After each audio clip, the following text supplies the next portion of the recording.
Hey guys, tonight we're headed somewhere strange, somewhere ancient.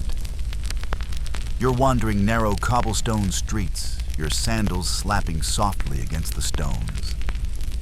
Oil lamps flicker behind painted wooden shutters, casting warm light over a sleepy city that doesn't realize it's about to vanish. Chickens rustle in their cages. A dog trots past, with something you really hope isn't someone's dinner in its mouth. The air smells like wine figs and faintly sulfur. You pause. Did the ground just shake? So before you get comfortable, take a moment to like the video and subscribe, but only if you genuinely enjoy what I do here. Drop your location and local time in the comments. I always love seeing where you're tuning in from. Now dim the lights, maybe turn on a fan for that soft background hum, and let's ease into tonight's journey together. You're in Pompeii. Not the crumbling tourist-packed ruins, but the real thing, alive, noisy, and very much unaware of its expiration date. It's late at night, and you're winding your way home from a tavern near the Forum. The moon hangs full and bloated over the outline of Mount Vesuvius, which sits, as always, like a sleeping dog in the background, harmless. Probably. The air feels heavy tonight, though.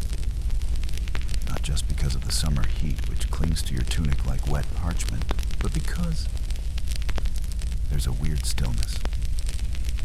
You pass a group of merchants loading amphorae onto a donkey cart and overhear one mutter, "Another tremor." That's the third today. You want to ask questions, but they glance at the mountain, then at each other, and shuffle off. You pass a bakery with closed shutters. Earlier, the baker's daughter had claimed she saw steam rising from a crack in the garden. You laughed. Now you're not so sure.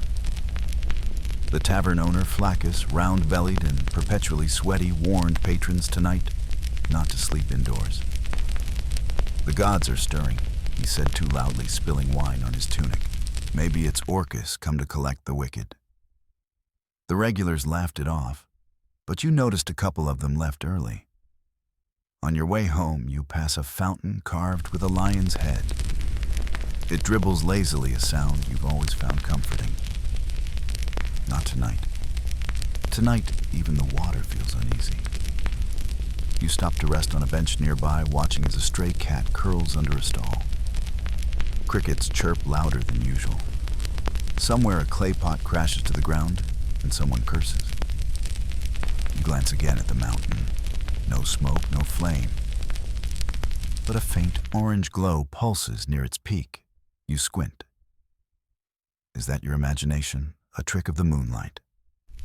Historians still argue whether anyone had any real warning. There had been small quakes for days, weeks even. But in a world without seismologists or Instagram alerts, most folks just chalked it up to Neptune getting cranky.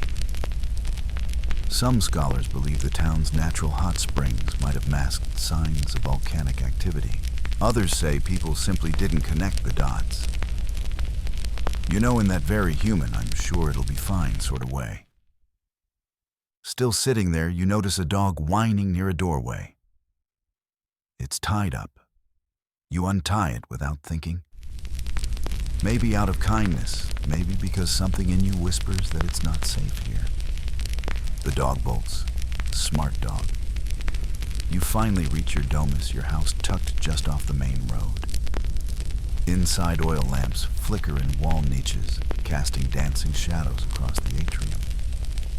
A small family shrine glows softly with offerings to Lares and Penates, the household gods. You add a pinch of incense. Can't hurt, right? You settle into bed, pulling a thin linen sheet over yourself.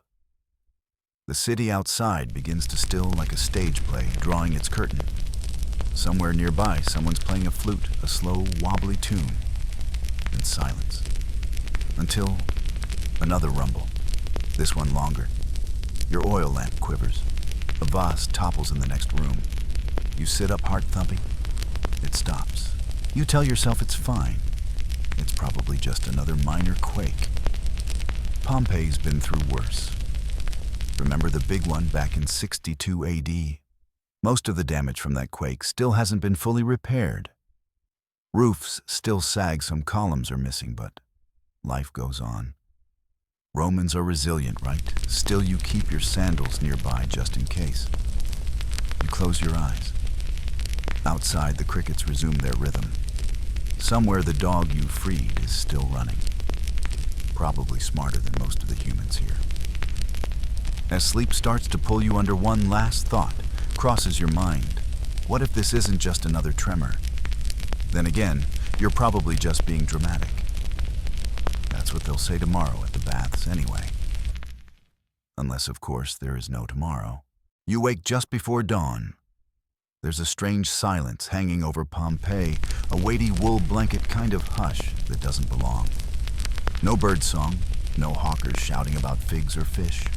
Just the creaking of wooden shutters and the distant bark of the dog you freed last night, echoing too loud in the empty streets.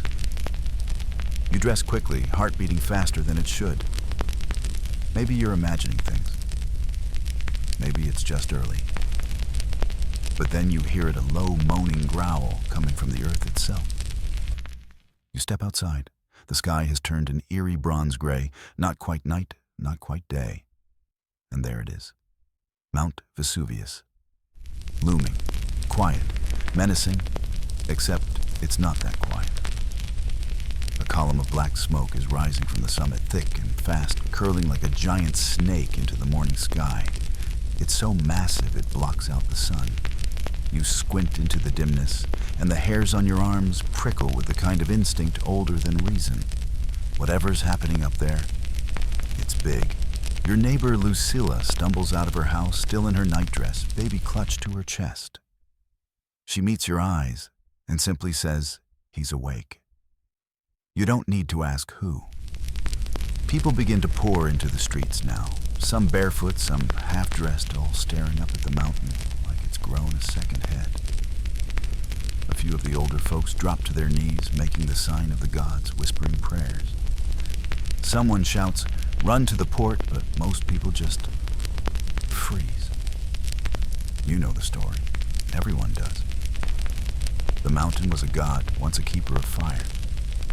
The Greeks called him Heracles' forge, and the locals, well, they always felt something ancient and angry slept beneath it.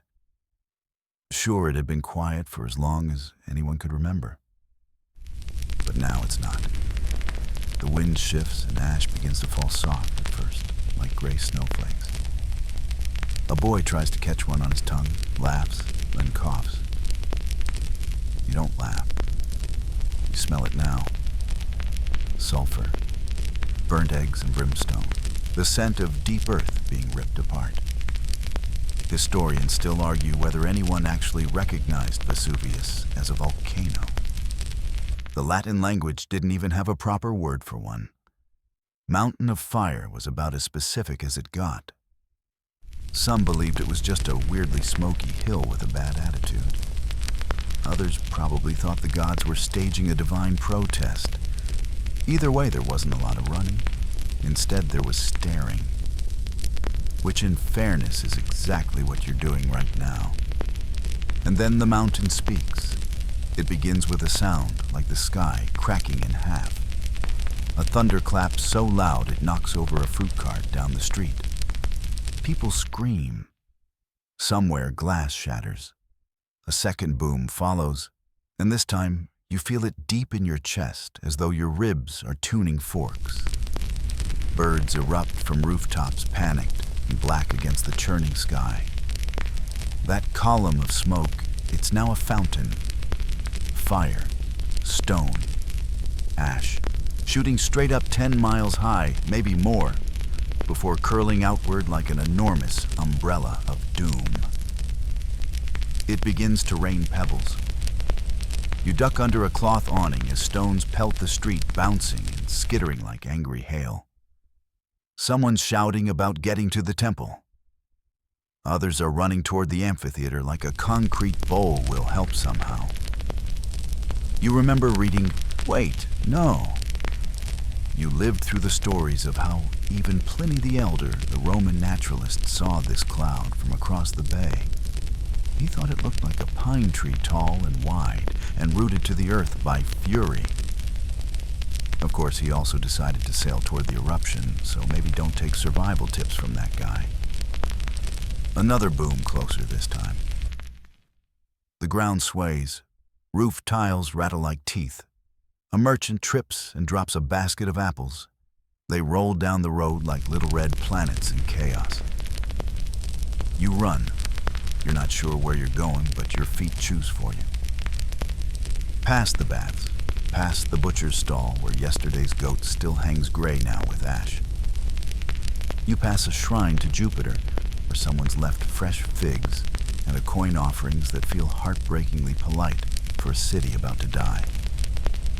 Ash clings to your skin, your hair, your eyelashes. Breathing gets harder. You tie a strip of cloth around your face. A fringe theory later suggests some citizens soaked fabric in vinegar to breathe better.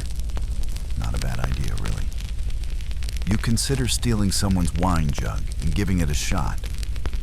You duck into a public latrine for shelter, not the most dignified move, but hey. When volcanic rock is flying from the sky, you get humble real fast. Inside, you find two others, an older man muttering prayers, and a teenager with a sword that's clearly decorative, but comforting nonetheless. The ash falls thicker now, swirling past the door like dirty snow in a wind tunnel. One thing's clear, this isn't stopping anytime soon. Vesuvius is still erupting, and no one knows how long it'll last. Hours, days. Historians still debate the exact timeline. Some say the final phase didn't hit until the next morning. Others argue it was all over in a few brutal hours. Either way, you don't plan to sit here long enough to find out. The teen stands suddenly.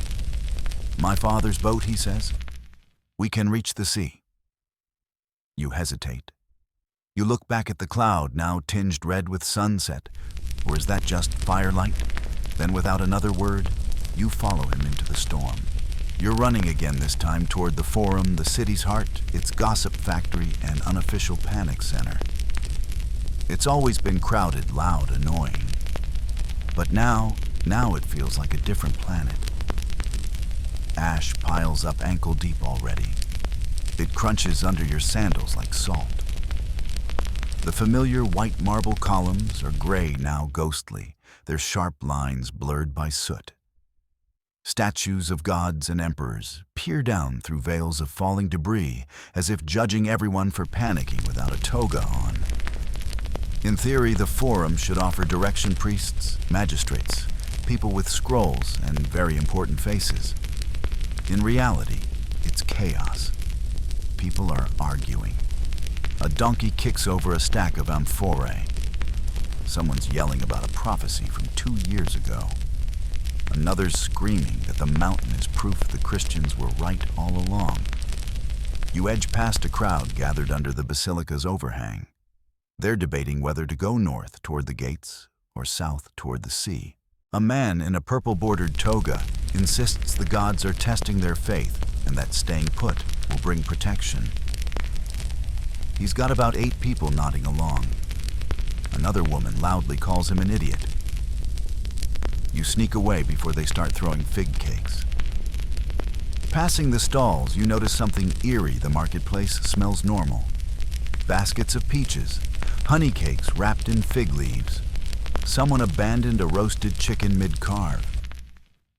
You could almost believe it's just another day, if not for the coughing, the screaming, and the occasional sky rock. Oh, and the chickens, they're also losing it. One flaps directly into your face. Welcome to Pompeii's most apocalyptic slapstick moment. You duck into a spice seller's booth for cover. Inside, it's weirdly calm. Cinnamon, cumin, and a faint perfume of crushed myrrh coat the air, sweet and oddly comforting. The booth's owner is gone, but you notice a scroll on the table, a tally of debts owed. Someone named Marcus still hasn't paid for last week's saffron. You almost pocket the scroll, then stop. What would be the point? Historians still debate how aware people were of their options. Some scholars believe townsfolk thought they could wait it out. Others think they didn't fully understand what a volcanic eruption was. And a few fringe theories claim government officials knew more than they let on and deliberately downplayed the danger to prevent mass hysteria. Classic. You dart out again as another tremor shakes the city. This one knocks a statue clean off its pedestal. It smashes beside you, breaking into 3 neat pieces, head, torso, toed legs. You whisper an apology to whoever that used to be. You're not taking any chances with ghosts. Down another street, you pass a Pepina, a fast food stall.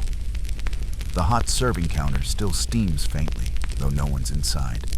On the wall, a painted menu features lentils pork stew, and something the artist tried very hard to make look like eel. The cook's tools lie abandoned, half a ladle, still buried in a pot. You imagine him dropping everything and sprinting into the dust. Another block and you reach one of the major intersections. Ash swirls like fog.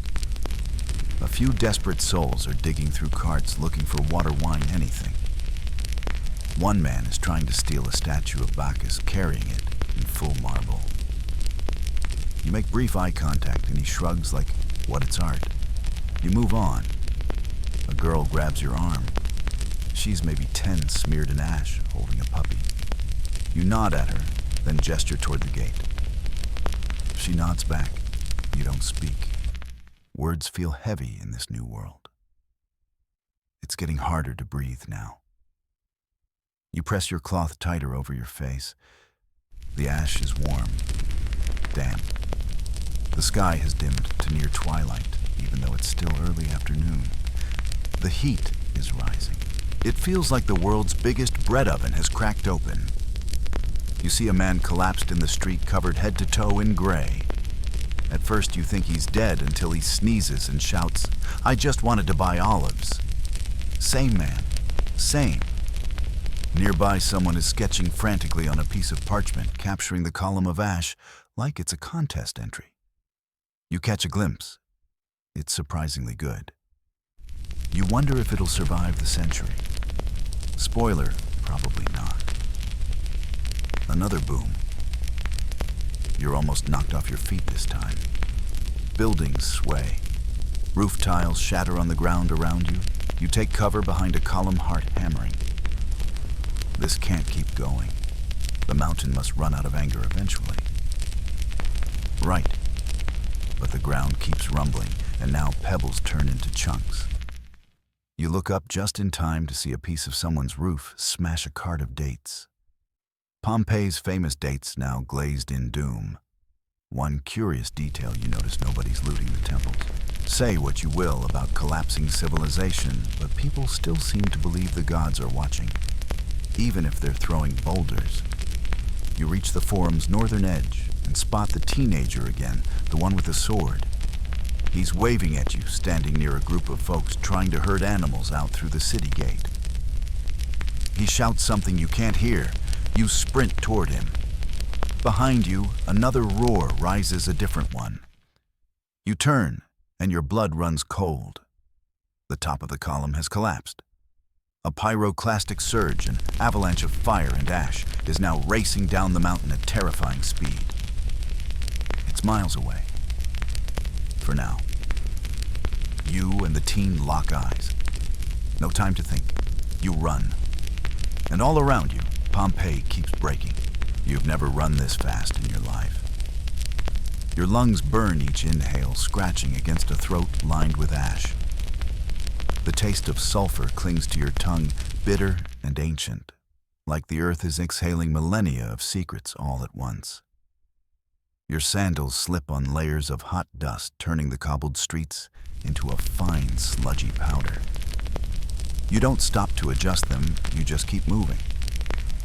The teenager is ahead of you, sword still in hand, like he thinks he'll fight the mountain if it comes to that. You admire his optimism.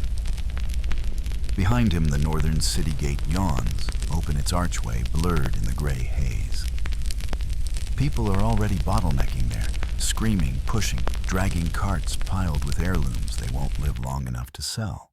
You weave past a group of men trying to carry a couch, yes, a couch and barrel straight into a pack of goats fleeing on their own terms. One nearly knocks you over. Watch it, you mutter, even though they're arguably handling the apocalypse better than most humans. You reach the gate just as the crowd begins to swell dangerously. Fists fly. Someone shouts about noble blood and demands passage. Another tries to scale the wall entirely. You duck and squeeze through a gap beside a merchant's ox, which is calmly chewing something despite the world ending around it. Outside the walls, the road descends toward the countryside. You pause for a moment, breath hitching. From here, you can see it all. The black clouds stretching into the sky like the world's worst jellyfish. The glowing streaks of fire curling down the slopes. And the column, what's left of it, collapsing inward in slow motion, as if the mountain is finally tired of pretending it's not alive. Historians still argue whether this moment the first major pyroclastic flow hit Pompeii directly or swept just past it. Some accounts say a wall of superheated gas smothered the city in minutes. Others think it was a series of surges over several hours. Either way, you can't risk waiting to find out which version your timeline gets. You join a loose caravan of survivors heading toward the coast. Some wear full togas and carry nothing. Others lug entire cooking pots, dogs, even bird cages. A girl about your age holds a wax tablet to her chest like a diary. You wonder if she's writing this all down or just doesn't want it to burn. Your teen guide keeps glancing behind you, probably checking the distance between survival and incineration. You appreciate the gesture, but prefer not to know. Instead, you focus on putting one foot in front of the other. You pass a vineyard. The grapes are still on the vine, dusty ghost-colored, but intact. You snatch one as you pass. It's warm and surprisingly sweet. You chew slowly, savoring something normal. Then you immediately cough and nearly trip on a tree root. So much for elegance. Someone behind you tells a joke loudly in a cracked voice. At least I won't have to pay my taxes. A few people laugh, nervously, desperately. You manage a smile. The joke's not bad, all things considered. Off to the side, a wealthy-looking woman is yelling at her servant who is covered in sweat and dragging a chest the size of a horse. You resist the urge to yell, "Leave the furniture, Lucilla," and keep walking. Priorities, people. You hear a rumble again, not from the sky this time, but the earth. It's subtle, like the mountain's heart is still beating slower now, but heavy. The ground pulses beneath your feet, like a warning. You pass a farmstead, empty. There's a chicken still wandering the yard, oddly majestic with its ashen plumage. You whisper encouragement to it as you go. You've got this little guy. Further down the road, you come across an older man sitting on a stone wall. He's smoking a pipe calm as a cloud. You pause. "Aren't you going to run?" you ask.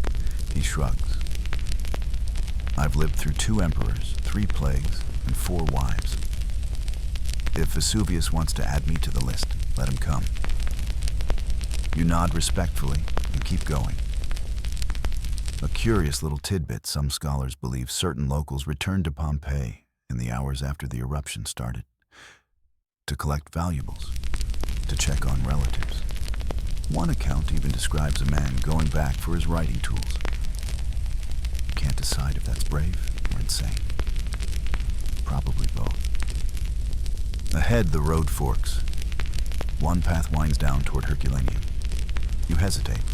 It's closer to the mountain, but also to the sea. And the sea might mean boats. Escape.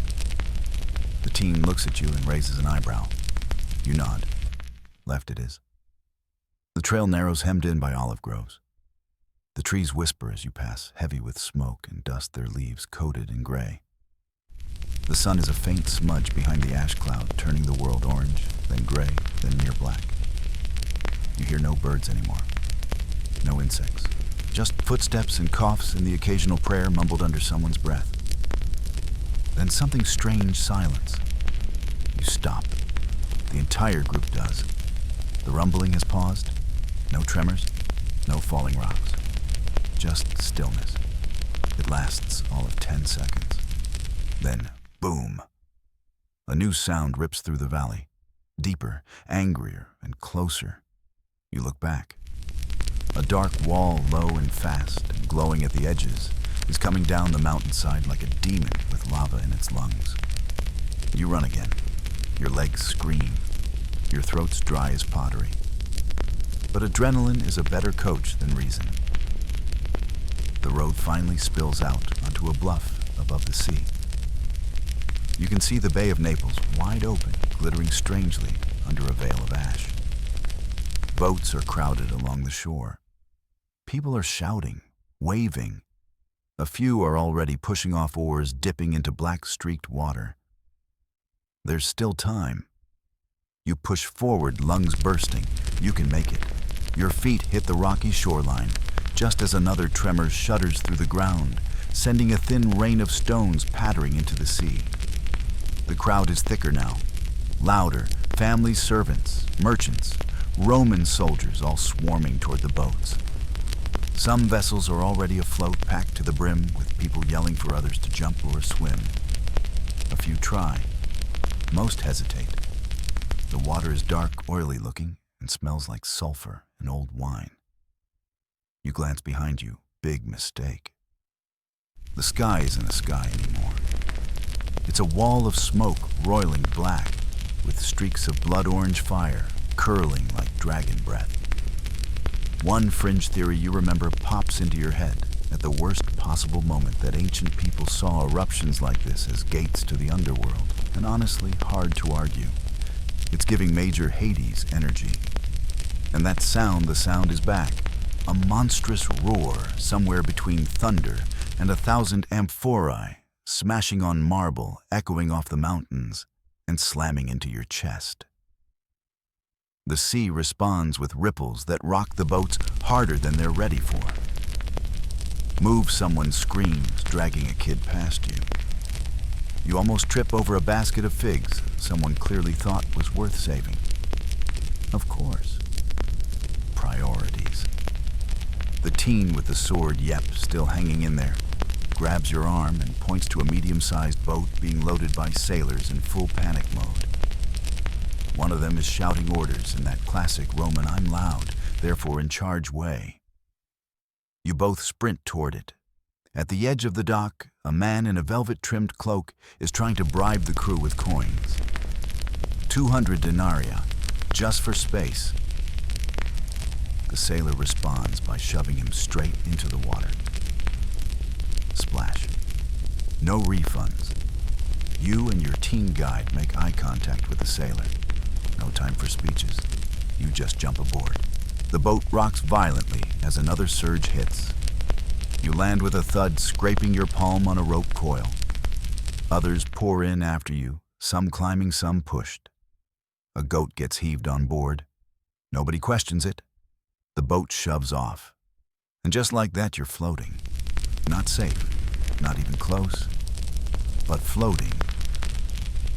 The city of Pompeii recedes behind you, swallowed by smoke. Even from the water, you can see roofs, caving statues, toppling whole blocks, vanishing into dust. The noise is muffled now, more distant, like the city is screaming underwater. Someone points to the sky. A new plume is forming taller, darker, wider. This is the big one. Historians call it the Plinian phase, named after Pliny the Younger, whose letters would later describe the event in surprisingly good Latin for a traumatized teenager. Speaking of which, the teen next to you finally speaks. "I'm Felix," he says between coughs. You wheeze out your own name, and for a second you're just two tired kids on a boat in the apocalypse. Nearby, an elderly woman clutches a carved wooden statue of Mercury, the messenger god. She's praying under her breath. Someone else mutters that Neptune will save them. You glance at the choppy water and think Neptune's feeling pretty neutral today. One odd fact, some boats never made it far from shore. Archaeologists later found skeletons still inside them just yards from safety. Whether the waves' heat or sheer panic stopped them is still up for debate. But you're hoping this particular boat fares better. The sailor at the tiller is squinting through the haze, steering south, toward Stabiae or Sorrentum maybe. The coastline is barely visible, more suggestion than shape. Everything looks painted in shades of gray and orange, like a very expensive fresco from the world's most dramatic artist. Suddenly, someone spots another boat ahead, smaller floundering. You hear screams. People are waving scraps of fabric, trying to flag for help. Your captain hesitates, eyes darting between survival and humanity. In the end, he shouts to keep course. Not enough room, not enough time. Your stomach twists, but you understand. The man beside you vomits over the side. The goat bleats once, then flops down like it's over this day entirely. You sit back, legs trembling, letting your head fall against the side rail. The wood is warm, almost comforting. You can still hear Pompeii collapsing. You can still feel it. A child starts to cry. Someone else sings a hymn to Jupiter, low and shaky. You close your eyes. What you don't expect is the wind to change direction. It whips suddenly across the water, sending a new wave of ash and smoke toward your boat. Everyone ducks. You fumble for your cloth again, but it's soaked, now useless. You pull your tunic up, instead coughing into it, your breath shallow. A voice shouts, "Incoming." And then a burst of pumice rains down. Light, yes, but sharp. Stings like a dozen bees. The crew throws up cloaks and shields, yelling for everyone to stay down. The boat rocks again. Someone loses their balance and falls hard against the mast. They don't get up. Historians still debate the radius of the eruption's devastation across the bay. Some argue the waves alone could have capsized boats this far out. Others believe many deaths came not from fire, but suffocation, ash filling lungs like wet cement. You're not letting that happen to you. You huddle beside Felix, both of you barely visible under a shared cloak. His sword sticks awkwardly out from under it, like a very determined umbrella. You can hear him muttering numbers, maybe counting breaths or prayers or both. The storm passes.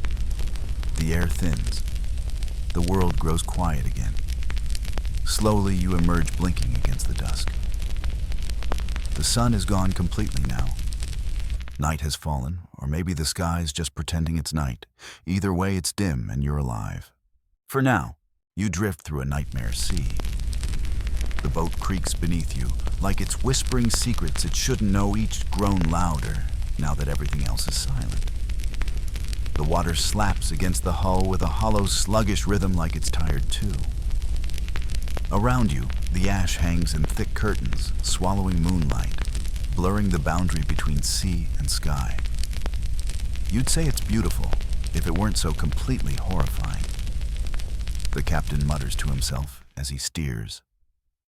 You think he's trying to calculate distance from shore or maybe from death. Both are uncertain.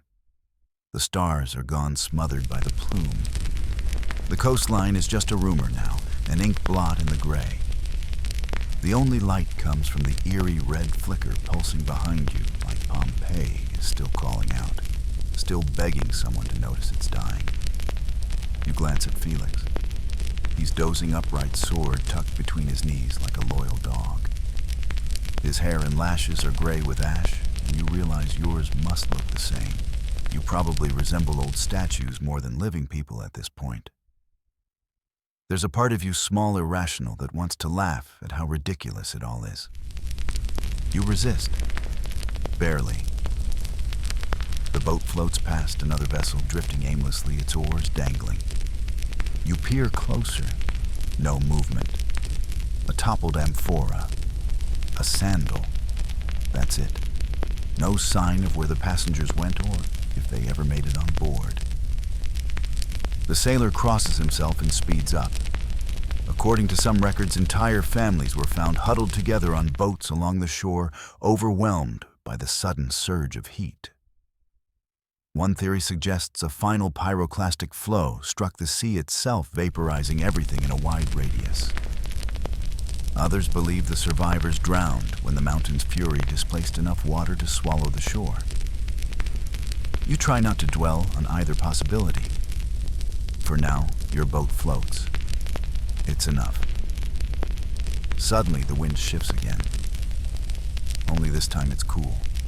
You blink, sit up straighter. The air no longer smells like acid and burning rock.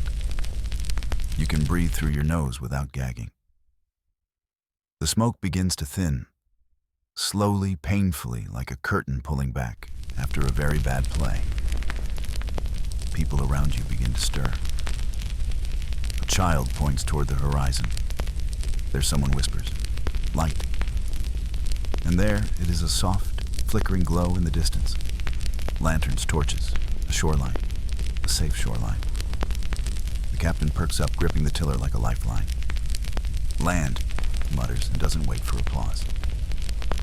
Just shifts course immediately. As the boat glides closer, you begin to see outlines, figures, buildings, palm trees swaying in the post-apocalyptic breeze. You realize with a jolt that this must be Sorrentum, or maybe even Stabii. A coastal town still intact, not swallowed by Vesuvius's wrath. As your boat eases toward a crude dock, people on land rush forward with ropes, blankets, water. They're shouting, crying names called into the dark. You try to stand, but your legs don't cooperate. The boat sways, and you nearly fall flat on Felix, who mutters, "Careful, hero," before pushing himself upright. The dock is rough beneath your feet, solid, unmoving, glorious. A woman hands you a cloth soaked in vinegar water. You wipe your face and gasp. It feels almost clean. Someone else gives you a cup of lukewarm barley tea. You drink it like it's the nectar of Jupiter himself. You've never appreciated bland so much in your life. People around you begin asking questions. What happened? How bad was it? Is anyone still alive? Do you know if Pliny escaped? You shake your head. You don't know. Nobody knows.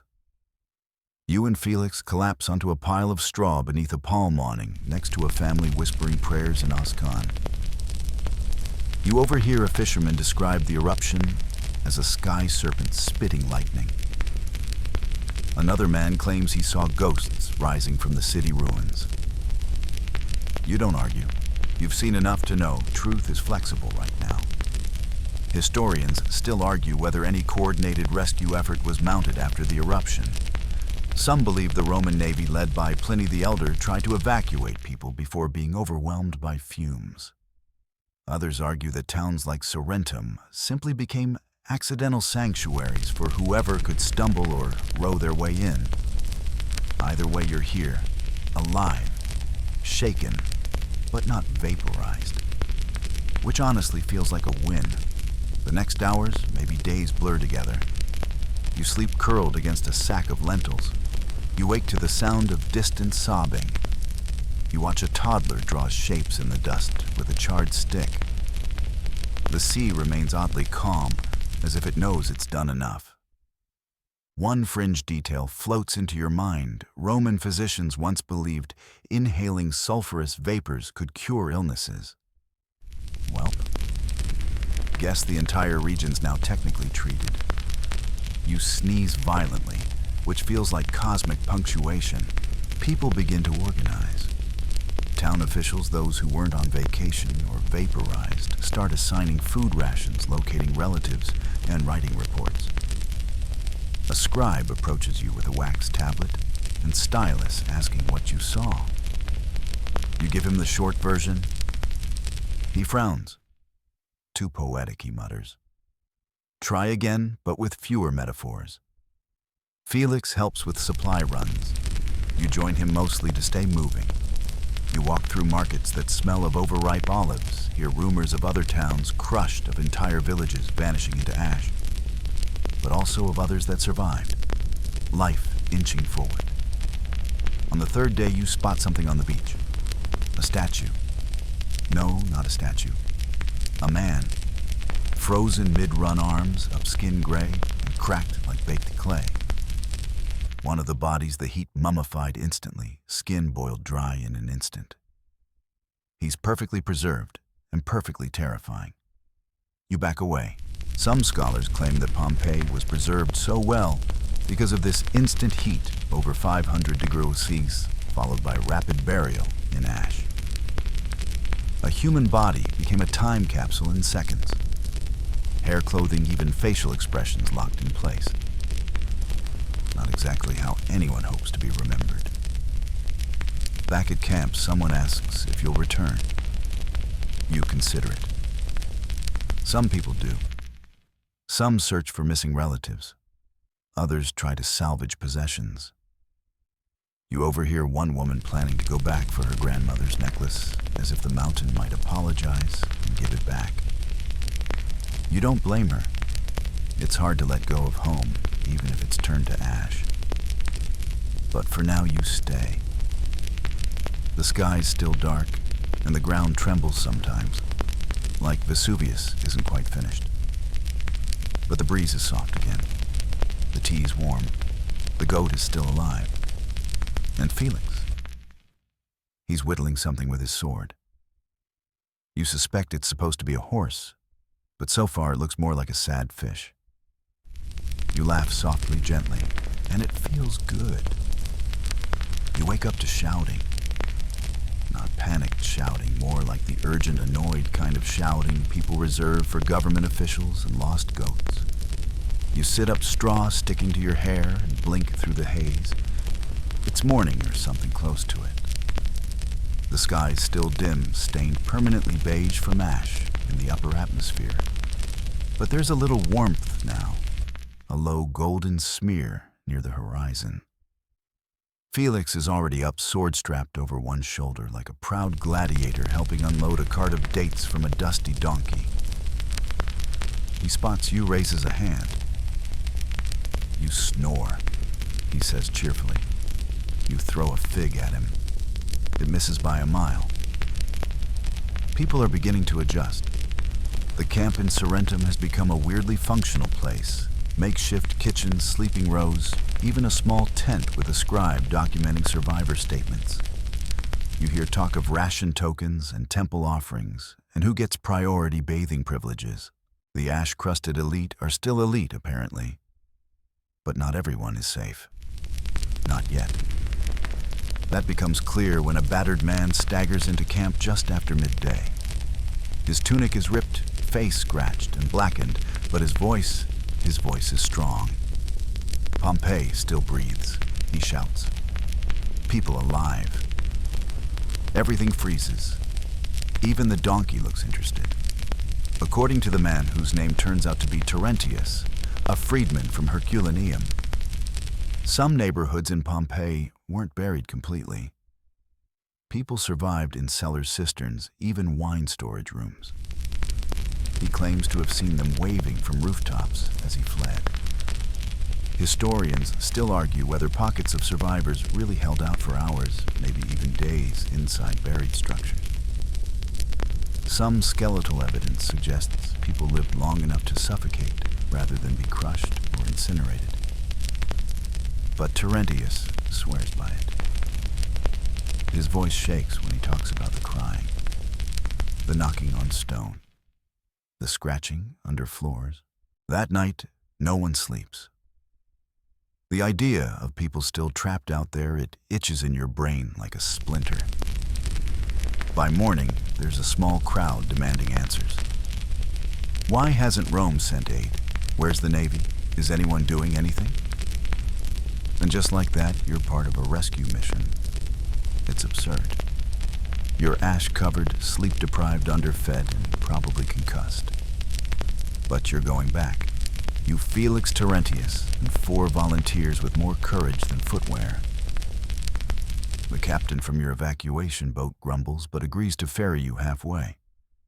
I expect all of you to return, he mutters. Especially you, goat boy. That's Felix. It's a whole thing now. You board at dawn. The sea's calm again, but the shoreline is unrecognizable. What used to be vineyards and villas is now flat and gray. Pompeii's shape emerges slowly as you approach a dead city wrapped in smoke-broken columns like ribs exposed. Some of the tallest buildings still stand in silhouette, weirdly majestic like the skeleton of a dream. The boat docks awkwardly near what used to be the harbor. You disembark into silence. No birds, no dogs. Just wind dragging fine ash across stone. Each step kicks up tiny clouds. Everything is soft, muted, like walking through a sand painting someone smeared with their elbow. You pass the collapsed market square. Stalls are buried under layers of pumice. A single loaf of bread, scorched and fossilized, sits on one shelf like it's still waiting to be sold. A few of the crew peel off, checking a half-buried bathhouse. You and Felix follow Terentius toward the forum. Here you see your first body. Well, impression. A man-shaped void in the ash, curled fetal beside what was probably a column base. Just a hollow now, dust over dust. You crouch beside it and notice the faint outline of a belt buckle. Felix touches your shoulder. Let's keep going. You nod, even though your throat feels tight. Throughout the ruins, fragments of life peek through. A mosaic of a snarling dog, barely chipped. A wax tablet half melted with smudges of handwriting. A child's toy, a bronze rattle shaped like a swan. You find yourself whispering apologies to them. You're not sure why. In the shadow of the Temple of Jupiter, Terentius suddenly stops. Here. He points at a half-submerged stairwell. You all listen and hear it. 3 faint knocks, then silence, then again. Felix doesn't wait. He's down the steps in seconds, yelling, "We hear you. Hold on." You follow Hart, hammering the others right behind. You find the door barely a door anymore, really. More like a memory of one. Everyone digs, rips, pulls. Fingers bleeding. Ash in your mouth, eyes, lungs. Then finally air. And a face. Wide-eyed, coated in soot. Coughing like a bellows. Then another. And another. 3 people, 2 women, and a boy. Dragged out of a wine cellar where they've been trapped for 2 days. Alive. Shaking. But alive. The moment they hit sunlight, one woman collapses. The boy just stares at the sky like he's never seen it before. And maybe he hasn't not in this version of the world. You wrap your cloak around the boy. He doesn't speak. Just holds your hand like a rope, tethering him to now. Felix is crying quietly. Terentius leans against a column, looking like he might actually smile, until another tremor rumbles underfoot. Everyone freezes. Time to go, someone says. And you do. On the boat back, the rescued woman whispers something to you. You lean in. "Thank you," she says. "I prayed to Mercury, but maybe it was you." You laugh hoarse and cracked. Mercury's taller. She smiles anyway. Later, wrapped in a blanket under a sky that still hasn't decided what color to be, you realize something strange. Pompeii may be lost, but not everyone in it was. And for a city that turned to ash, that counts as a miracle. You never thought returning to a disaster zone would leave you more whole than broken. Back in Sorrentum, you're treated like something between a hero and a hallucination. The story of your rescue spreads faster than wine spills at a feast. They pulled survivors out with bare hands, people whisper. A child saved by a goat boy, Felix does not correct them. The camp feels different now, less temporary, more like a place people might actually stay. Makeshift school groups gather around scribes. Priests give open-air sermons about divine mercy and vengeance in the same breath. Someone's even rigged up a clay oven and is trying to bake flatbread. It's awful, but it's warm. Still, you notice the cracks. The food lines get longer. The injured outnumber the healthy. Every new arrival brings a worse story. Herculaneum flattened, stabiae half swallowed. And every night the same question curls into your ears like smoke. What now? But there's no answer. Even Rome seems quiet.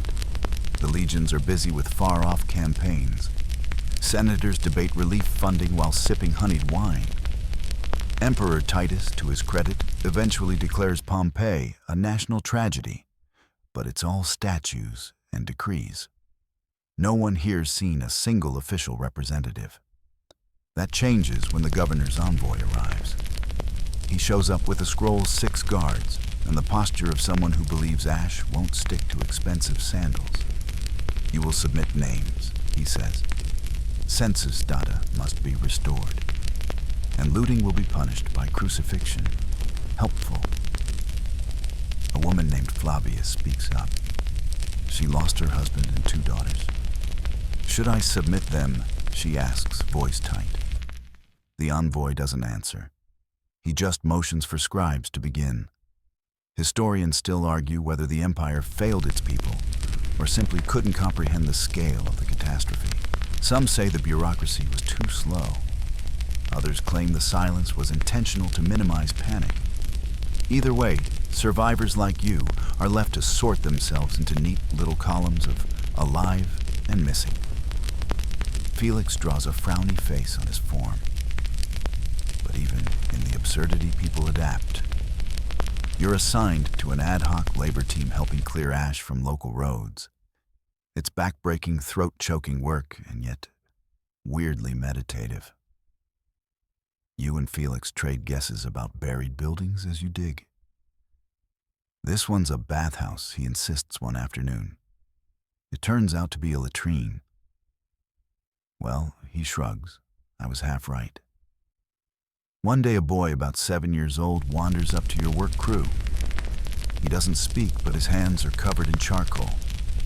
He draws on the walls of a broken villa scenes of fire and clouds, people running. But always at the edge of every drawing, a little house, untouched, with smoke rising peacefully from its chimney. Maybe he remembers his home like that, someone whispers. Before it all, you start leaving food near the villa for him. He never takes it in front of you, but it always disappears by morning. It becomes your ritual. Sweep, dig, leave a fig. Repeat. Then a discovery changes everything. You're working near the eastern edge of the camp, trying to unearth a collapsed well when your shovel strikes something hollow. Not wood, not stone. Something metallic. Carefully, your team clears it. It's a bronze plaque green with oxidation, but unmistakable an offering to the Lares, the household gods. But this one bears a unique inscription for the protection of the city, forever in flame. Flavia, who's become the camp's unofficial historian, stares at it for a long time. This is older than Pompeii, she murmurs. A votive from Nola, maybe. Someone must have brought it here generations ago. Felix squints. What does it mean? You're not sure. But something about forever in flame clings to you like the ash still trapped in your boots. That night, a traveling augur visits the camp. His beard is too long, his robes too dramatic, and he smells faintly of frankincense and overconfidence. But people gather anyway. They crave answers. Pompeii has not died, he proclaims. It sleeps. Beneath the ash it waits. Waits for what someone calls. He doesn't reply. Just tosses a handful of bone fragments onto a cloth and mutters to himself. You and Felix exchange a look. 5 denarii says he predicts doom, you whisper. Felix grins. I say he blames Neptune. Both wrong. The augur declares the city cursed, but not gone. One day he says its streets will rise again. Its people will speak, and the world will listen. A fringe idea, right? And yet, historians now know that's not entirely off base. Centuries later, Pompeii would be unearthed, its houses, graffiti, even its bread ovens, almost perfectly preserved. Tourists would walk streets once hidden by fire. Scientists would study bodies frozen mid-run. Children would laugh at ancient jokes scribbled on tavern walls. I was here. I had a good time.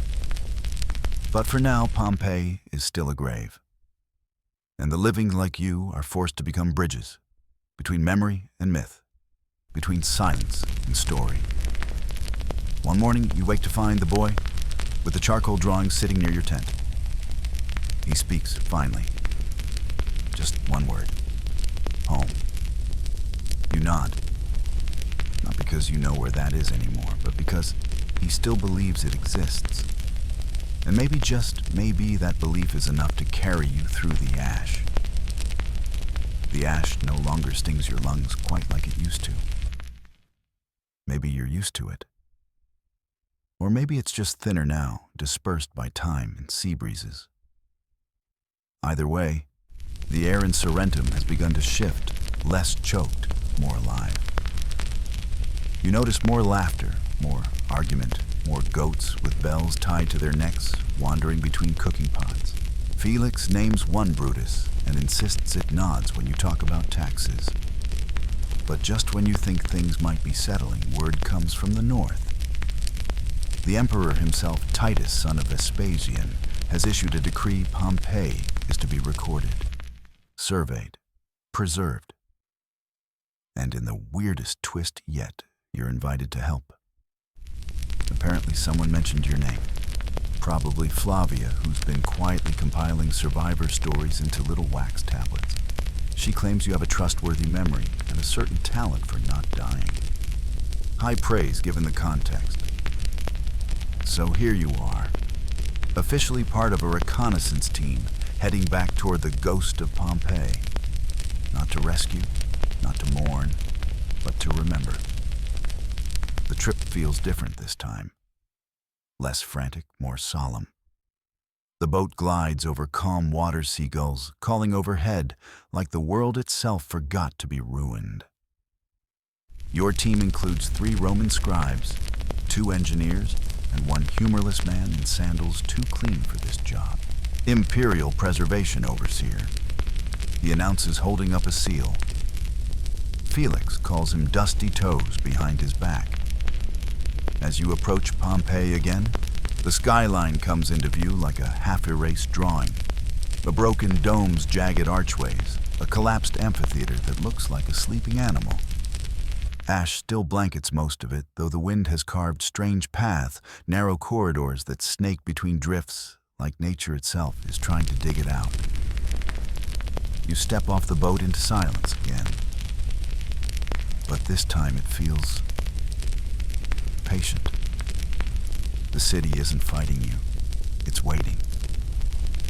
You start at the edge near the Porta Marina. The road curves gently upward, lined with ruts from centuries of wagon wheels. There are bones here now, goat, dog, human, half revealed, and respectfully marked with small wooden posts. Someone has tried to honor the dead without disturbing them.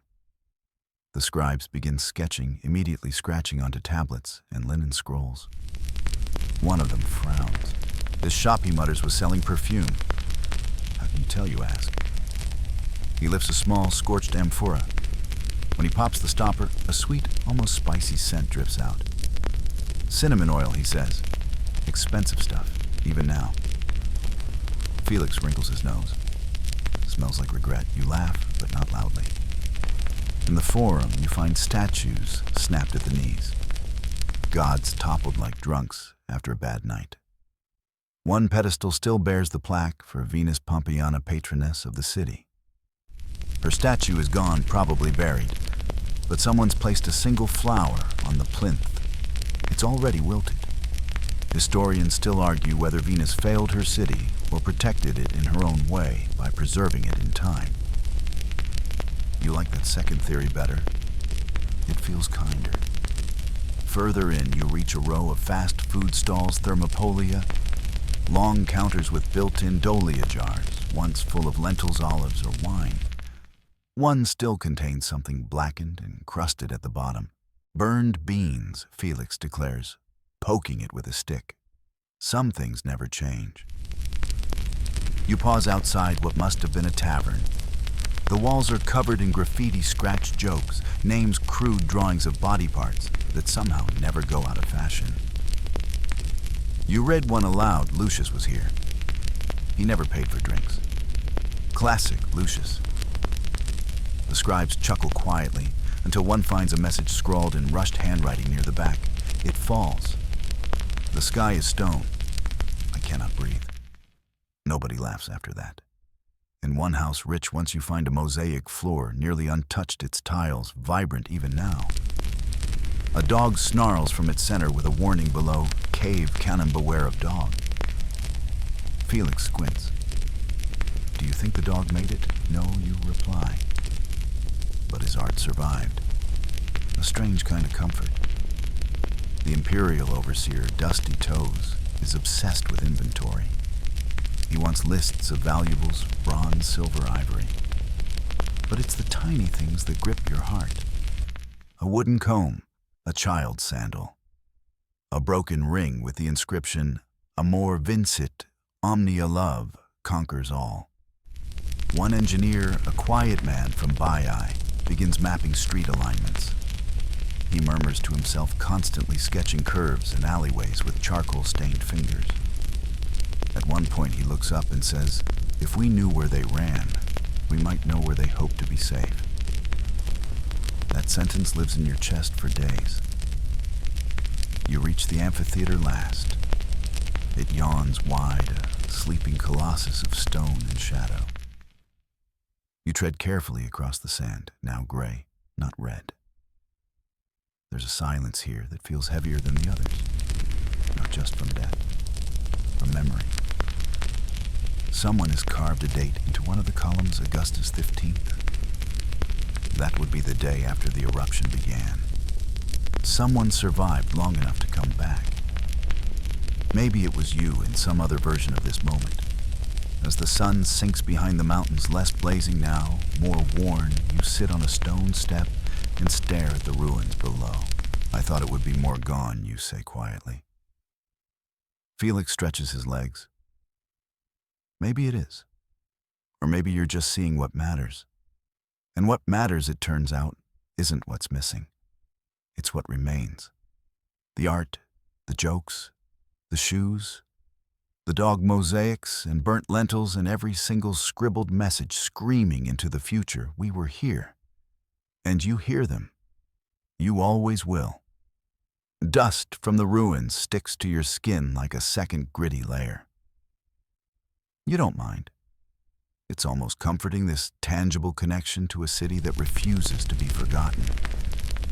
It's like wearing a faded letter from a friend you lost long ago, wrinkled, torn, but unmistakably real. You and Felix continue your work with the Imperial team this time, digging into the subtler details. Not just walls or streets, but the very lives lived within them. Today's task, the Baker's District. The scent of ash is sharper here, mingling with something faintly sweet, like burnt honey. You kick aside chunks of plaster to reveal a collapsed bakery oven, its bricks blackened but intact. Nearby, you find loaves of bread. Well-petrified loaves, more like hard stone than food. Historians still argue whether Pompeians used special yeasts or just winged it. But its clear bread was a daily staple, sometimes eaten with cheese, sometimes drizzled with honey, sometimes thrown at annoying guests. Felix hopes it was the last one. The scribes note the remains of a carbonized scroll near the oven. You gingerly unfold it, fragile as moth wings, revealing recipes and flour orders. Among them, an odd note. The sourdough rises with the moon. Do not let it hear the thunder. You raise an eyebrow. Felix nods solemnly. Even bakers had superstitions. You laugh softly, wondering if that's why your last attempt at baking tasted like ash, mixed with regret. Beyond the oven, a small courtyard bursts with cracked amphorae and olive pits. Someone's planted wildflowers here, bright poppies, stubborn weeds growing between stone cracks, like tiny rebellions against destruction. You sit on a broken wall and watch a bee labor over a scarred blossom, its body dusted in Pompeii's signature gray. Meanwhile, Felix discovers a collection of cooking tools, bronze pots, wooden spoons, and a delicate colander. You joke that whoever owned them must have been the Martha Stewart of the ancient world. Nearby, you find evidence of a more disturbing practice: graffiti warning against curse makers and shadow talkers. Someone scrawled a crude image of a witch stirring a bubbling cauldron. Looks like the supernatural wasn't just for augurs, Felix says. People probably blamed witches when they didn't understand the volcano. Historians still debate the extent of superstition in Pompeii. Were citizens deeply religious and afraid, or simply practical, trying to explain a world that sometimes made no sense? Your guess a little of both, with an extra pinch of "please don't let this be my last meal." You spend the afternoon cataloging pottery shards, occasionally stopping to marvel at the intricate designs, vines, lions, winged gods. Each shard whispers stories of dinners, celebrations, arguments, and everyday life. When night falls, you gather with others around a small fire. Flavia reads aloud from recovered letters, a father's message to his son, a trader's note about ship arrivals, a lover's plea not to forget. The fire crackles, the stars blink awake, and for a moment, the ash feels less like a tomb and more like a blanket wrapping around the memories you're piecing together. Before sleep, Felix shows you a tiny figurine he found in the ruins, a laughing faun, 1 foot raised in mid-dance. This guy survived a volcano, he says. You can survive anything. You close your eyes and imagine dancing fauns, burnt bread, rising under a watchful moon, and a city that might never truly sleep. The morning light filters through your tent like a slow-moving ghost. Your skin is cracked at the edges, the dust from Pompeii's ruins now almost a permanent part of you. Felix is already awake, humming an off-key tune about goats and missing sandals. You wonder if anyone will ever find that song charming or just confusing. Today, the Imperial team shifts focus to the infamous House of the Vetii. You've heard of it before, a villa richly decorated home to freedmen who earned their place by bending social rules and probably a few laws. It's a place where wealth met whimsy and art met scandal. The villa's entrance is guarded by 2 imposing statues, their faces worn but defiant. Inside, walls still shimmer with frescoes, vibrant reds, blues, and golds, scenes of gods and mortals mingling, celebrating, and occasionally looking scandalously human. One fresco catches your eye, a bacchanal procession. Naked figures dance wildly, clutching wine cups, while satyrs lurk in the background, grinning like they know the city's secrets. Felix jokes Pompeii's version of a party playlist. But beneath the revelry, something feels tense. You find a hidden room, its door cracked open just enough to slip inside. Inside are erotic frescoes, definitely not for modest eyes or modern ones, if you ask some historians. The images hint at desires and taboos, challenges to social norms that make you wonder how free the freedmen really were. Historians still argue about the purpose of these paintings. Were they purely decorative, spiritual, or kind of social rebellion? The truth probably twists somewhere in the middle. Nearby, you discover a small writing tablet etched with a clever joke. Why did the satyr get kicked out? Too many wine offenses. You laugh quietly, grateful for the timelessness of bad puns. As you explore the villa, you stumble upon a strange artifact, a small bronze mirror with a carved handle shaped like a serpent swallowing its tail. It's an ancient symbol of eternity. But in this context, it feels like a silent warning. Felix picks it up. Maybe Pompeii's story is a loop, always burning, always remembered. Outside, the garden is overgrown, but lush wildflowers tangled with thorn bushes. Bees buzz lazily, and you swear you catch the faint scent of jasmine. A gardener's tool lies half-buried, rusted, useless, but once essential.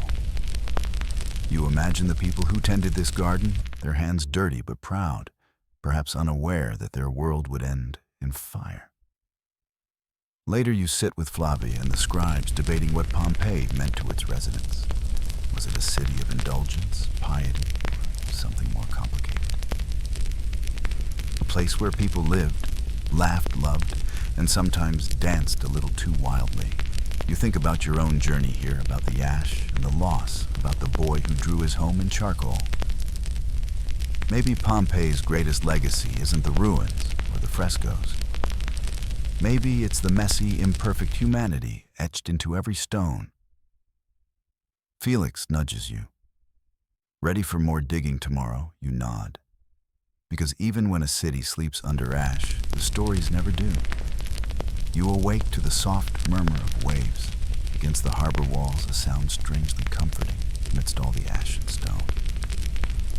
Today, the Imperial team ventures into the city's bathhouses, places once buzzing with steam gossip and the occasional scandalous whisper.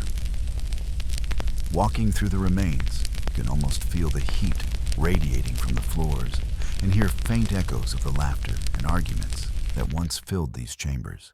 The walls still hold traces of colorful frescoes depicting mythological scenes and surprisingly reminders to keep the bath clean. Ancient graffiti with cheeky comments like, "Don't be a lazy lion, scrub your back." You find the caldarium. In the hottest room, its floors cracked, but still warm beneath your feet. Historians still argue whether the baths were truly places of relaxation or more like the ancient version of social networking, awkward and essential all at once. Among the ruins, you discover a small oil lamp, its design intricate and delicate, almost out of place amidst the rubble. Felix jokes it was probably someone's favorite nightlight to keep away the monsters, or maybe just nosy neighbors. In a quiet corner, you stumble upon a graffiti message scratched into the wall. "Marcus, stop stealing my sandals."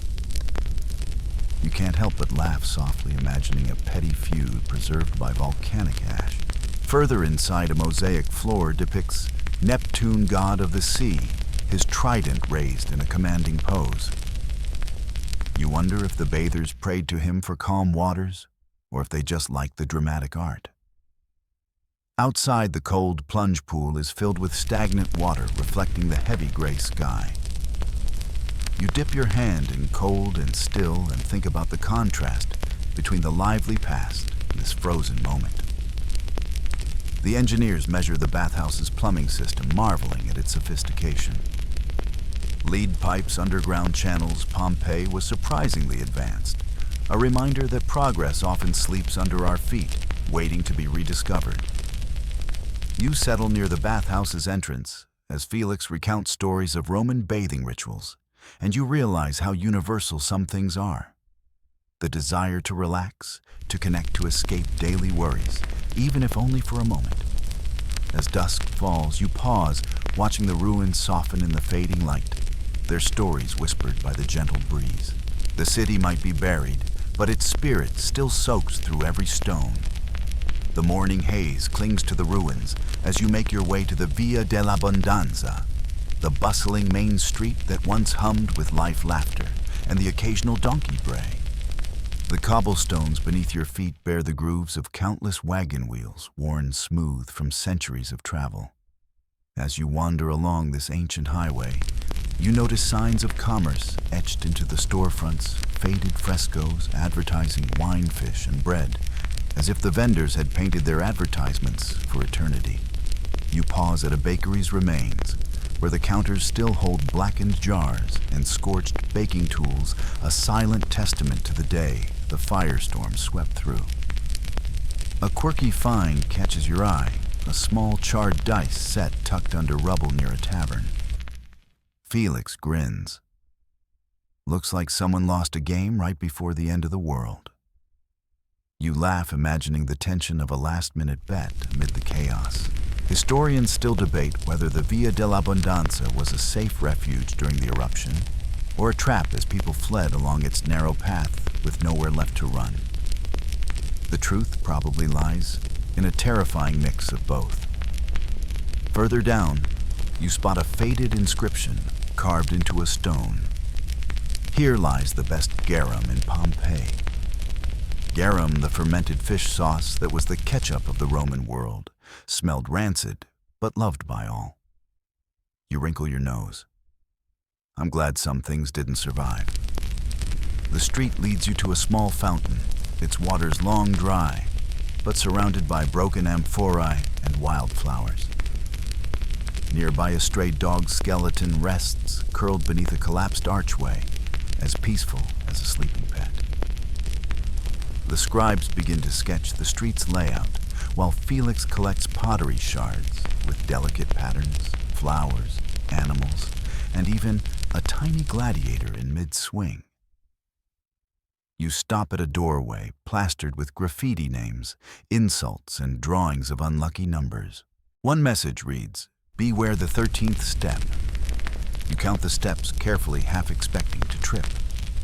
The day fades into twilight, and you sit on the worn steps of a now empty tavern, pondering the lives that passed here, shopkeepers, gamblers, children chasing stray cats, lovers stealing moments in quiet corners. The city might be frozen in time, but these streets were once bursting with everything that makes a place alive: noise, smells, hopes, and heartbreak. As night falls, you pull your cloak tighter, knowing tomorrow holds more secrets buried beneath Pompeii's ash. The dawn breaks with a rosy glow that barely warms the chilled air of Pompeii's theater district. You trudge past the grand amphitheater, where the ghosts of roaring crowds still seem to echo in the empty seats. Your footsteps stir up dust that hangs heavy like a thick curtain between past and present. The stone arches cracked but defiant frame the stage where gladiators once fought for glory and sometimes survival. Felix points out the gladiator barracks nearby, where narrow rooms once housed men trained for brutal combat. Historians still argue whether gladiators were admired heroes or tragic pawns in a deadly spectacle. Maybe both. You find a discarded helmet, dented and rusted, lying beneath a collapsed wall. Picking it up, you imagine the fierce young fighter who wore it. Was he brave, terrified, or just really good at dodging arrows?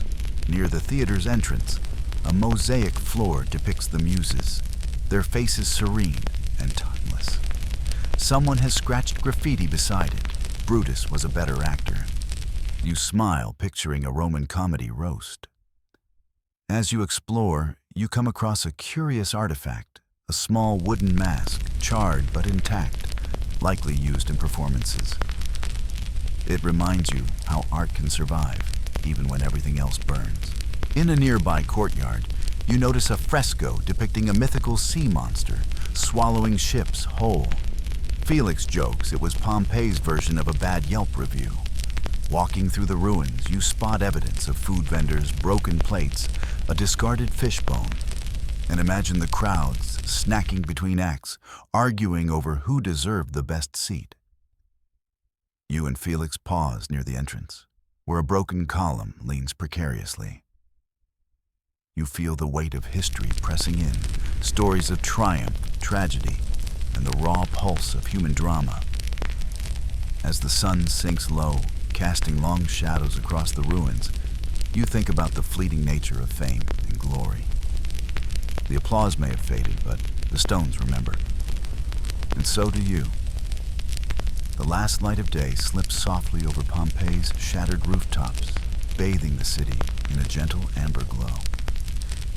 You find yourself wandering through the forum, once the bustling heart where politics, commerce, and gossip collided like restless waves.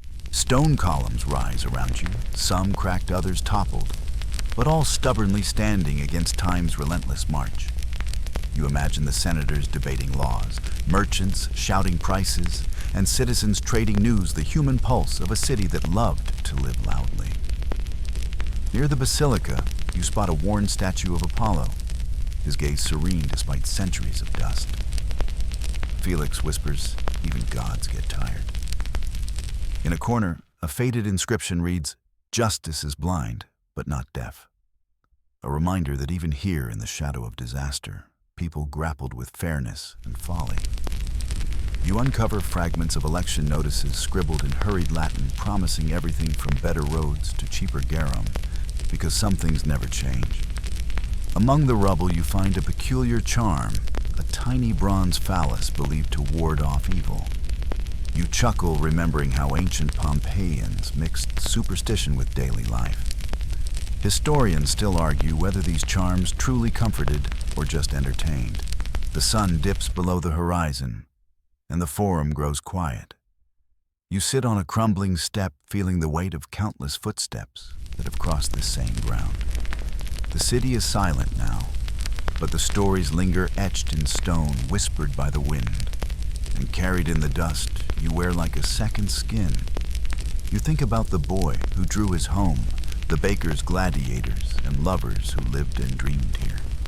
Their lives frozen by fire teach you something essential. Even in loss, there is a fierce, stubborn hope. You look to Felix, who smiles tiredly. "We've done good work," he says. You nod, feeling the ache of goodbye, but also the quiet promise that Pompeii's story isn't over. Because as long as someone listens, the lost city will never truly be lost. Now slow your breath and let your mind drift gently away from the stones and shadows. Imagine the ash settling softly, a quiet blanket over a city that sleeps but dreams on.